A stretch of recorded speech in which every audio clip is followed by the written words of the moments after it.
중국 정부가 올해 경제 성장 전망치를 5% 안팎으로 제시하며 저성장을 예고하자 우리 경제에는 어떤 영향이 있을지 관심이 쏠리고 있습니다. 대중국 수출이 줄고 중국의 질적 성장이 강화되면서 경쟁이 더 치열해질 거라는 분석이 나옵니다. 박홍구 기자입니다. 지난 2000년대 10% 이상 고성장을 거듭하던 중국은 2010년 이후 6에서 8%대 성장을 유지했습니다. 하지만 지난해 3%에 이어 올해는 5% 안팎의 성장이 예상됐습니다.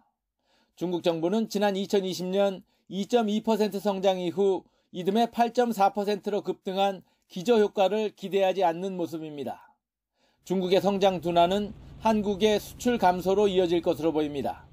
그럼 우리 입장에서는 중국을 통한 우리의 경제적인 플러스 효과가 좀 많이 약화된다. 이렇게 이제는 좀 장기적으로는 예상을 할 수가 있습니다. 실제로 지난해 우리나라 수출은 중국의 코로나 봉쇄로 큰 타격을 입었습니다. 대중국 수출은 9개월 연속 감소 중인데 특히 최대 수출 품목인 반도체는 지난해 11월 이후 35% 이상 수출이 급감했습니다. 이 같은 대중국 수출 감소 추세는 디스플레이와 석유화학 등 다른 주력 수출 분야까지 확대되고 있습니다.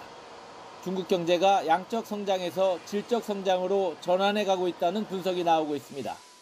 그 질적 전환은 이제 우리와의 경쟁이 심화된다는 의미를 가지고 있거든요. 대부분의 경우가 중국이 지금 새롭게 대체하거나 이런 것들은 지금 한국이 수출하는 제품들이 많으니까.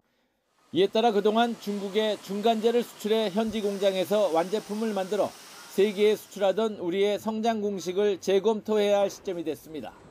수출 품목도 소비재와 서비스 등으로 재편하고 수출 시장은 인도와 동남아, 중동 등으로 다변화해 나가는 노력을 지속해야 할 것으로 보입니다. YTN 박홍구입니다.